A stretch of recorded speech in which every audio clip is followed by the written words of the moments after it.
said that Morsu's own words were triple ban me or play Malphite, and now you can't even play Malphite, and it's not going to be a triple ban. So Morsu is going to get something here that he wants, and there's a lot of fast bans. Okay, so it's not a triple ban, but it's still his Irelia, it's still his Jax, and they haven't banned away his Fizz, which is what they did last time. It's going to be a fast first pick of Nidalee for the first pick of LowLandLions. Yeah, Nidalee's still one of the queens of the jungle, still very high priority. Actually saw it less so much in the EULCS than we have in Challenger. Challenger still very much so playing the Nidalee. Maybe we'll see it creep back in this week's EULCS as well once we get on to 5.6. Of course, there were nerfs to Sejuani and a couple of other little tweaks around the jungle as well. But with that Nidalee locked in, LowLandLions, this was the champion that helped them beat Origin last week on Kairi. It is, and Gamers 2 respond very quickly with their Corki coming out for the AD carry, so still keeping their top lanes to the chest right now, but they also pick up the Ahri for the mid lane. Full Ica coming in here, so they don't give too much away at this point in time. Especially with LeBlanc banned away, it's another strong mid lane champion, and mid lane had a lot of changes as well here in 5.6. There were the changes to Athene's. The question possibly of is Ziggs coming back? I'm still hesitant to say yes to that because I haven't really seen too much since the changes. But lots happened to the mid lane. Corki's still as prevalent as ever down in that bottom lane. And there's still a lot open here for the top lane, as you said. I mean, you said the Fizz is open. We've still got the possibility of a Hecarim, which we saw out of Fnatic and Huni in Europe and pretty much every team as well. There's so much still there. Yeah, there's a lot to pick from in the top lane. The question is, what do these top laners play? Because we know Irelia Jax is, of course, in Morsu's champion pool, but we'll see what he brings to the table. Probably going to wait for Gamers to make their first move, but LowLandLions do lock in their AD carry as well, along with the Fresh, so they have their bot lane secured, plus potentially their jungle in Nidalee. Yeah, and speaking of jungle, Sejuani has been locked in. So Sejuani had the slow reduction on her ultimate for if you whiff the ult, and I believe it was a little bit of damage taken off her W from the flail. So we'll have to see exactly how much that has affected Sejuani. Some junglers have been very vocal that it's been a heavy hit to Sejuani's early clear. So we have to see. Gilius, is he going to be still as confident on Sejuani? You have to feel like that because it was picked. Rek'Sai was available at the same time. Yeah, so we do have the flex of Morgana coming in here. Could be top, could be support, depending on where Gamers to put it. This would be interesting if he locks it in. But yes, they're also hovering over the Cassiopeia. Kozq, well, we know he plays it. This could be something that goes into the mid lane. There's still plenty of things for him to play. There's like Syndra, even if he wants to go down that route. Even the Xerath, and maybe the Ziggs with now the Ludens coming in with the buff to the Athenes. Not too sure, but now with the hover over Fizz, it's going to be Fizz. We said they didn't ban it out, and that's the only one that he's not going to have that taken away from. And this is a super high damage composition when you look at things. Cassiopeia, Fizz are both going to become monsters in this game if you don't shut them down. The same with Graves, he's got a lot of burst damage. Nidalee's going to have that little bit of a dip, but we saw that Kairi was not affected by the dip by getting 7 kills by about the 10-minute mark against Origin. So still, LowLandLions are going to have so much damage. Yeah, I would like to remind you that this is the composition. As you mentioned, Nidalee came out. Now they also have the Fresh for Hybrid. This is the composition they ran against Origin, where they just got snowballing. It's 5 kills plus the million kills on Kairi. And if they can replicate that against Gamers 2, this is a great start to this best of 3 if they can pull it off. But Gamers 2 themselves, what are they looking towards? Likely top lane here, unless they're going to flex Morgana up Okay, there. But Hecarim. Okay, Hecarim's gone all the way through the draft. We've seen him higher priority by certain teams, but Smitty J, this is, I believe, I'm trying to remember if we've seen him actually play Hecarim before. I will have to go back and check through that. But at this point, this could be another unique pick here out of Smitty J, and certainly a meta pick as well. We've seen a lot of Hecarim coming through the meta.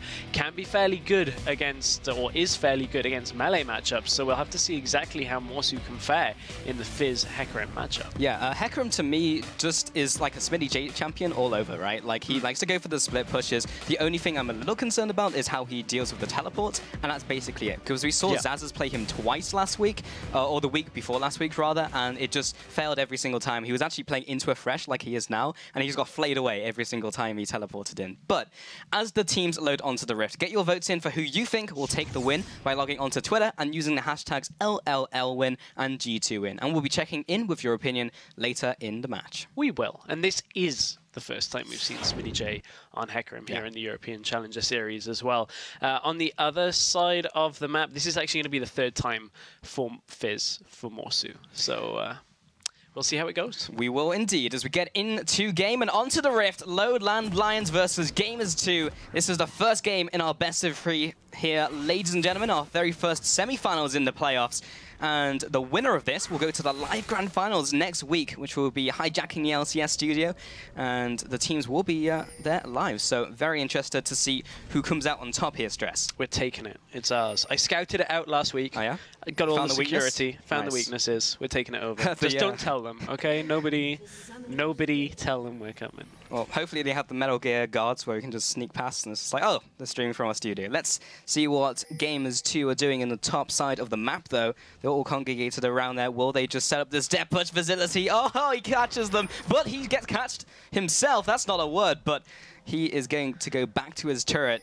He does get tagged by the binding, but the rest of the team may be heading into the jungle now. Of course, they know that they've been spotted, and LowLandLions have responded by going into the opposing jungle themselves, but they're 4v5 if they head into a confrontation. That could have gone a lot worse for Visility there. That really could have been a big play to begin. Now, Visility, yes, they've seen that go down, so Visility is...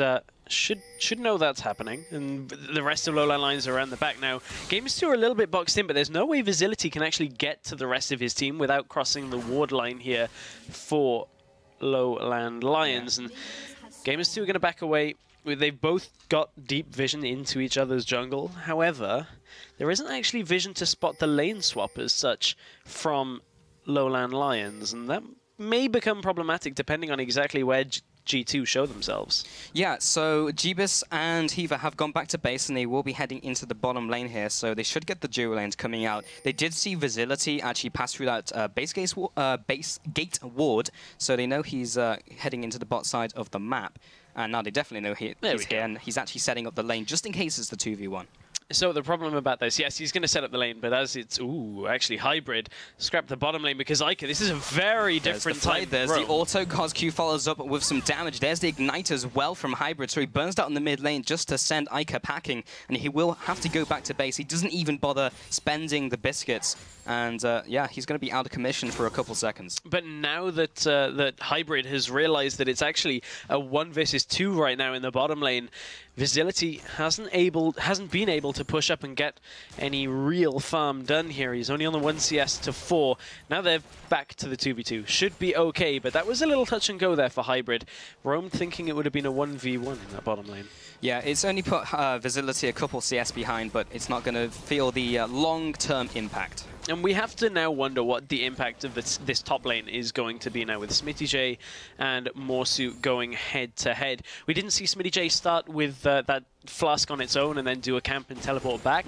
So this will be a straight-up matchup here in the top lane. And Smitty J actually just took a turret shot. That is probably something he's going to not want to do for the rest of this laning phase if he wants to go up against Morsu. Because if there is one thing that Morsu can do very well, it is these 1v1 situations in the top lane. Yeah, he's going to have to get itemized first, but yeah, once he gets there, he's very difficult to deal with because there's almost no real way of dealing with him because he'll just keep jumping around with a Z, and he won't be building Zhonya's. He'll be going for the AD Fizz build, most likely, with the Triforce and the Blade of the Ruin King, which is what we've been seeing Fizz do as of late. We'll see if he'll be doing that. But Smitty J should be able to play around this. He's played it himself. Hybrid comes out with the Flay in the bot lane. There's the auto. There's the follow-up from Visility. That's all they want for now.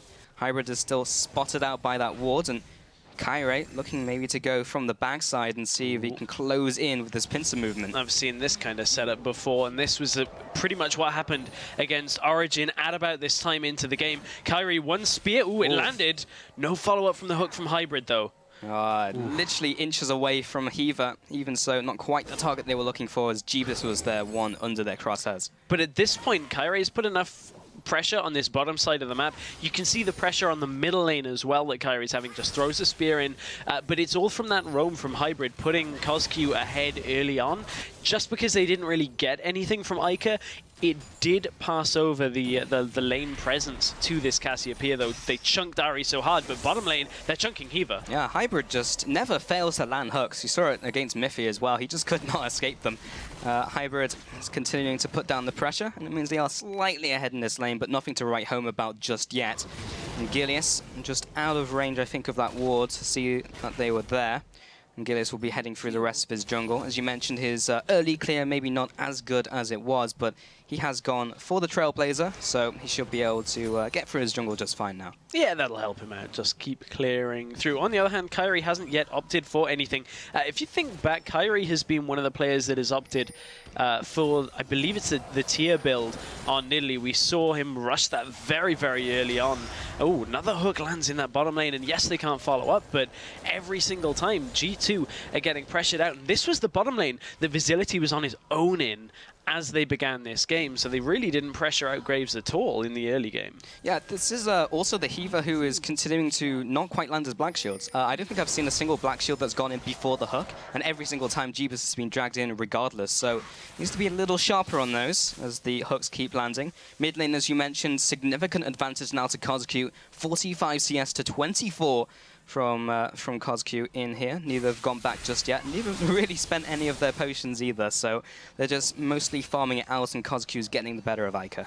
Ica was quite vocal yesterday on Twitter. There was a series of interactions between some of the players and also with regards to the Challenger chat show that was posted yesterday as well. Ica taking a little bit to heart some of the people's comments about Gamers2 and his strength on the team. So he's really been looking to kind of raise his status within the team, but he's not quite getting there with the CS difference quite yet. Kyrie actually just walks straight into the lane. SmittyJ, a little bit trapped here, no flash. Yeah, nice juke from Morsu though. There's to chum the waters. Kyrie's taking a bunch of damage. There's the first blood in the 1v2. It won't be the second kill for Smitty as Morsu does wipe him up, but still, they do get that one kill and the assist, so slight advantage to LowLandLions, even though that was not quite how they wanted it to turn out. Man, you can't underestimate the damage that's going to come from this Hecarim, though. You can see he basically just turns what should have been fairly easy 2v1 into a 1-for-1 trade overall. We'll see what he opts for now, as he does have a little bit of gold. Yes, has opted for those Home Guard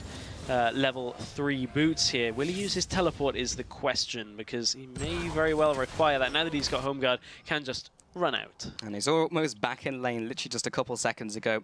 Home Guard so good on Hecarim, allows him to go for those ganks and return to lane very, very quickly, so doesn't even have to expend that vital summoner or teleport.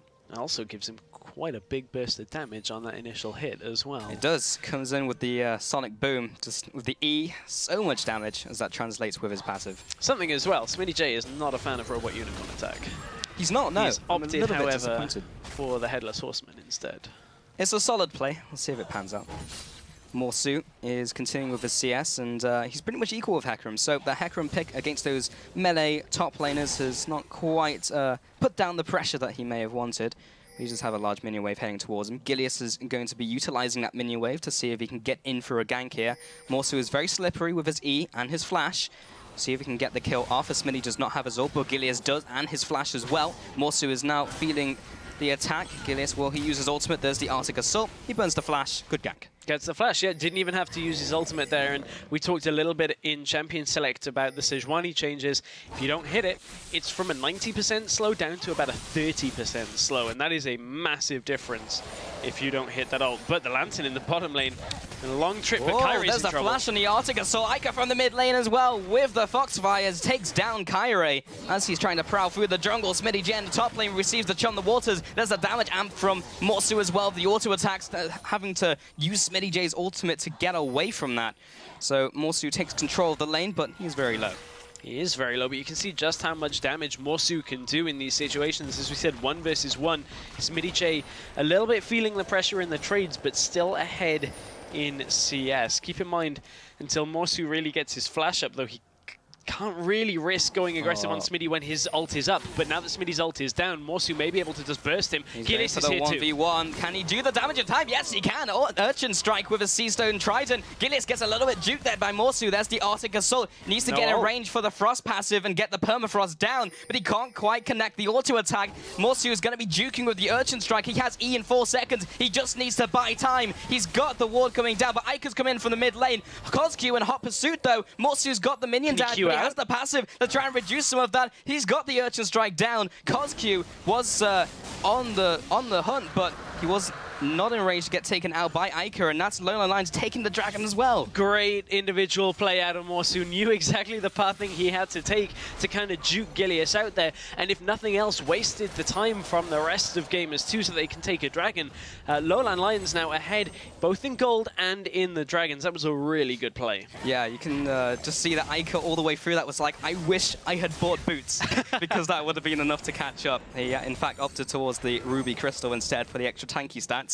Either way, that is Morsu getting away scot-free. He is still heading towards his Trinity Force. He's now picked up the Phage on top of his Sheen. And now Cairo, with a nice rotation into the bot lane, will be able to secure the first tower of the game for LowLandLions. And LowLandLions, one of the things that they actually do really well is their coordination between their players. When it comes to playing a split push game, when it comes to playing an objective game, they're actually one of the best teams that we have here in European Challenger, and that really just shows in its stats. They have the most dragons and barons out of all teams in the European Challenger Series. So that's the first objective like that in the books with the dragon and the tower. Very impressive stat there, but Morsu, that's not your lane. He's now in mid lane, and they've performed the swap up. Kozq now in the top lane, but he'll be heading into the river maybe for the crab, it looks like. Iker is still following through with the damage, but he's still behind his mid laner. Hiva takes a javelin to the face. Morsu does not choose to follow up, as Iker is also there. Second spear almost landing. And Gilius is also around that area, maybe looking to set up for a potential something. There's no dragon there, well, so... This is an interesting little swap here from Kozq and Morsu. When you look at it, Morsu was actually doing well in the trades, but was losing out in CS in the middle lane, whereas it's the opposite for the middle lane, where Kozq is way ahead in CS, but there's a lot of people in mid lane, so Kozq just kind of wants to farm his way up, get his tier stacked, get later into the game to get the damage, but it's kind of just releasing a fair amount of the pressure here that is on Iker, and I wonder whether that could potentially come back to be a little bit of a misplay out of LowLandLions. They need to maybe force things in this top lane fairly soon, but it's bottom lane. Binding has landed for gamers too. That's going to spell the end of any kind of engages here from LowLandLions. So it's past 10 minutes now, but it's still worth mentioning that LowLandLions are always behind in their CS, or on average they are behind in CS at 10 minutes, whereas gamers 2 are always ahead.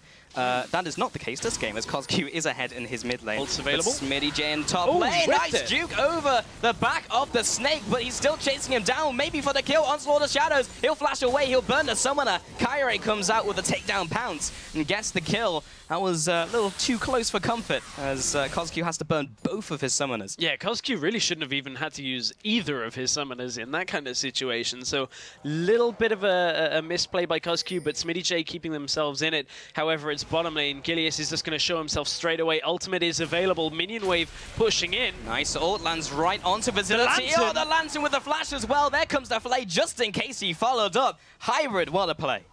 Great Lantern out there, and Gilius used his ult early on that engage. Hook has landed onto Gilius. There's no real follow-up damage, but this is just to stop them from putting any damage down onto this turret, but a new wave will refresh the minions, and this turret doesn't look like it's going to be sticking around for too much longer. Yeah, as the binding doesn't land onto Facility, trying to clear out these minions. They have indeed done so, so pretty much wasted a lot of Gilius' time down there. Very nicely played by the bot lane duo of LowLandLions. Let's take a look at some of the items though. 13 minutes into this game, Morsu has completed his Triforce as his first item. And on the opposing side, Smitty J also apparently looking towards his Triforce with the Phage and the Amp Tome towards the Sheen. Has of course gotten those home guards as we mentioned earlier. Meanwhile, in the mid lane, Kozq, you can see him taking blue buff, but he's got the Archangel staff, so he's gone for the tier and actually didn't go tier into Ludens, he just went straight for the Archangels. Yes, he has gone straight for that Archangels. He needs to ramp it up as fast as he can. He's only at about 300 stacks so far, which, you know, with that Archangels complete, it's going to stack faster, so it should be just about on time, but it's the massive CS difference that CosQ is really concerned about right now, and he is way ahead of Ica from that middle lane. He's prevented Ica from really roaming at all, and every time that Ica has tried, it's been CosQ there behind him. However, why roam when you might be able to catch somebody coming straight past your lane? He whiffs the binds as he's walking in a straight line, but it doesn't seem to matter because Ica still follows up with his full combo. Will burn the Ignite as well. That should have been a little smoother from Ica there, but they burn both of the... in fact, they burn two summoners in the form of Flash and then the Ignite from Ica. And both teams maybe looking a little bit unsettled to begin this one. A couple of plays that really should be a lot cleaner are very messy right now, with bindings missing. You know, the top lane ult as well. So it is first game of a best-of-3 series. We'll see if any of the teams really start to find their groove a little bit better. But now two pushing in this middle lane. Hybrid is there, and he's got Visibility as well. So it's going to be able to clear the wave out as well. Gilius shows himself. Hooks on the minion. Yeah, and would have been onto Gillis had that minion just happened not to be there. Morsu and Kyrie in the top lane, still pushing away, so they get their second turret and defend the middle turret as well. So LowLandLions really commanding on the objective game so far. Jeebus should be able to get the first tower of the game for Gamers 2 in the bot lane. There we go. But when you're a team and you start making mistakes against LowLandLions, they will capitalize. We've seen that multiple times where people make one small mistake and LowLandLions, they always capitalize on it. And this is a split push game as well. Kyrie's getting forced back, but Morsu's free to just sit under this turret for a little bit longer. That's a big crit as well. There comes the E, flattens him down. Goodbye, Hecarim. Gilius now comes into the top lane. He's 1-on-2. There's the ultimate onto Kyrie, and Morsu just kind of leaves him out to dry. He's getting the as turret. Kyrie tries to get away here. Morsu just finishes off the turret. He'll easily take that kill for a turret any day of the week.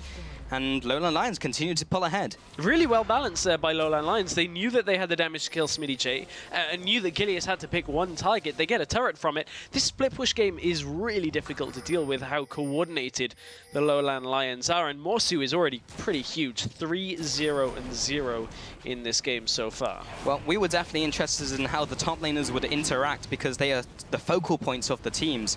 But so far, it seems like Morsu is pulling ahead 1-4 on Smitty J, and Gamers 2 go for a very nice dragon. Yeah, it's very important for them to take this dragon now because Jeebus has to back to get his Trinity Force. That's what the bottom lane turret gave him the gold for. So they had to get the dragon and then recall rather than, you know, wait for the dragon because they wouldn't have had the power spike to fight a full team fight against LowLandLions. And Kyrie just died in the top lane. So good timing out of Gamers 2, knowing what they had to do. But now that they've got it back, LowLandLions, again, they're all together as a unit, looking to push down turrets. Morsu has a fair amount of damage now. Look at how fast that tower is dying at only 17 minutes into the game. Yeah, counterplay on counterplay. Hiva does get hooked in. There's the Black Shield, but he just gets destroyed by Morsu. I thought...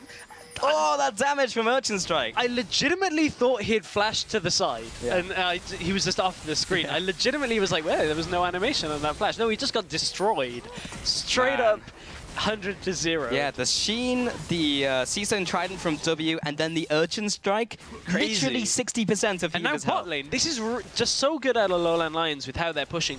G2 just cannot settle themselves against this amount of pressure across the map. They let Morsu have a champion that he is very comfortable on. This is his third game here in Challenger Series on the Fizz, and it's been banned in most of the other ones. It's very strange that G2 would let Morsu get the champion like this. Yeah, you really have to question whether that LeBlanc ban was worth it from Gamers 2 against CosQ, because the only ban that they let through was the Fizz, which they banned out last time they played them. Also, LeBlanc isn't quite as tough to play against as she used to be. Still very strong. She did have slight changes, slight AP ratios on her mimicked abilities. So it's not taking her out of the top tier, it just makes her that little bit less deadly. Yeah, for context, it's 0.005 of all her ratios. So it's a little bit, but it's definitely a little bit all the same. And an opponent of LeBlanc will take everything they can get from being detonated. But Hiva, now back from the graveyard, is looking to ward up haven't really been paying too much attention to the Vision game because it's all been about the kills and objectives so far, but now the teams are starting to ward up as they can. And it's interesting that you bring up the Vision game, actually, in this matchup. Really? Because LowLandLions have statistically the worst warding in the European Challenger Series. They only place a ward just over every 2 minutes on average. And then you look at G2, they are tied second for the worst warding as well. They're actually tied with Mouse, who, as most people know, didn't have a win for 4 weeks. So both of these teams, if you look at one area that they could really look to improve on, warding would certainly be it. But when you're ahead right now, as LowLandLions are right now, they're not all that focused on their warding game. They're focused on let's get towers, let's get objectives, and stay ahead. Because if we're stood right in front of their turrets taking them, it doesn't matter if we you can see me. Yeah, exactly. But still, it's some interesting stats in this matchup. Yeah, for sure. But now we've kind of hit more of a lull period. The teams are looking toward, but it's definitely like they can't seem to multitask in that sense. It's like, we'll push up your towers, but we won't also keep up our Vision game by doing so. Now, Heaver over the wall. He does have Flash if he can go for that Flash Soul Shackle engage. But Morsu is pretty much by himself right now with Hybrid and Kyrie coming up the rear. And one thing that I think actually may lead to the warding is look at how empty jungle, mid, and AD carry are of wards for both teams right now. Mainly sweepers, a blue trinket, but no purchased wards, no consumables in their inventory. Now, that either tells you that their back timing has just been perfect from all three players and they didn't have any money at all, hit it on 0 and quit it, or they just didn't pick any up. So that's one of the interesting things I want to keep a track of, at least mentally to myself, for the rest of this matchup. But I have to get my next damage spike. I can't put it on boards. That's 75 gold. He'll put me behind, but wow, that's an interesting fan vote coming in here. 76% over to Gamers 2. And that would be the quote-unquote safe bet, because an on-form Gamers 2, yes, is very good, and have proven so during the previous weeks, but we've also seen how good LowLandLions are at upsetting teams and capitalizing on mistakes like they are in this game, even though we've kind of hit more of a slow point, which I feel is going to ramp up in the next couple of seconds. Yeah, it certainly is going to ramp up as LowLandLions push up. Although a missed hook. Oh, Gilius flashes in. He comes in. There's the ultimate coming across. Heaver does land his binding, but a great ultimate by Coscue lands onto 2. There's collateral damage. Morsu follows up as well. SmittyJ only now uses ultimate onto the back line and will take down the counterpart of Morsu, but that's 4 of the players from Gamers 2 down for the count. Spear comes across, does not quite land onto Ica, but it's 1 versus 4 here, and a minion wave is flooding in. Great ultimate out of Coscue to hold that fight, and LowLandLions are going to get turrets from it as well, but you could see how much engaged SmittyJ had and Gilius. They locked down a good 2 or 3 people with each engage, but they just didn't have the damage to follow it after they'd used everything on Morsu. Morsu burned down early in that fight, leads them now to be in the position to take a Baron. Ica does not have his ultimate, he has Flash and doesn't have Ignite. We'll see how this one goes. Everyone is very low from LowLandLions. If he did have ultimate, this would be a quadra, but can he do anything more? There's the teleport coming in from Morsu, and that's enough to dissuade Ica from trying anything. Just tries to go for the steal, but Kyrie was able to take that down with his smite. Let's see the last fight once again. Yeah, we will. Here's the engage out of Gilius. You see it locks down 2 people, but it's Hybrid and Kyrie that, they're not dealing the most amount of damage right now. Morsu exhausted almost instantly, and then gets shredded down. Ica burns everything to try and get him, and really not everything hit there either. And Coscue flashes, picks up his kill.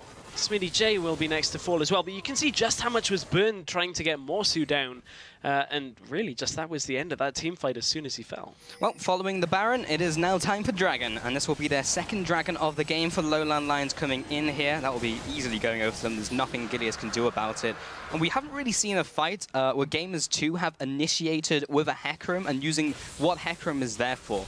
It's only been LowLandLions initiating onto Gamers 2, so I'd be interested in seeing a team fight where that was the scenario, but they need to not fall too far behind before that happens. SmittyJ will get himself a top turret here, but is the rest of his team kind of out in the open because he doesn't have his teleport to get involved? In theory, though, Gamers 2 should have been at that power spike a little while ago off that Trinity Force from both their top and AD carry players, and they really didn't utilize it very well. They didn't reach that point and say, okay, now we have to fight, because there was really nothing to fight over. LowLandLions had already pushed that mid-outer, Dragon wasn't available, and then they take a team fight in which they use everything and get not a lot from it. And LowLandLions will be happy with that because they've just hit another big power spike as well. You look at it, now we've got a needlessly large rod and 2 items onto the Cassiopeia. Static Shiv has been completed onto Graves for that extra attack speed as well. And a Blade of the Ruin King onto Fizz is a lot of items here that gives LowLandLions a lot of power and gives that man, Morsu, all the potential to split push here. Well, here's the 4-1, and LowLandLions, they just need to take it slow in the bot lane, but 4v4, it is not a Gamers 2 who like their chances, so LowLandLions take away the last inner turret here, and Morsu will be just harassing down SmittyJ. That's a nice bit of return damage, but it's Morsu with the lifesteal. One thing that SmittyJ will have for Gamers 2 is teleport advantage in about 30 seconds to a minute. They'll have a good minute window where they'll have teleport available and Morsu won't, but the problem is, if you teleport out of that lane, Fizz will take your tower and potentially kill you while your teleport is channeling if his ultimate is up. You can also stop it as well. So it's all on SmittyJ to be smart with his teleport if he does choose to use it in that small window. He really has to make it count, that's for sure. Yeah. Because Morsu, regardless of the scenario, regardless of the outcome, will take away your base. SmittyJ heading back into the top lane here. Of course, the perfect scenario would be for him to be in base so he gets the home guard as well, but can't really afford that luxury when Morsu's banging on the front door in the top lane.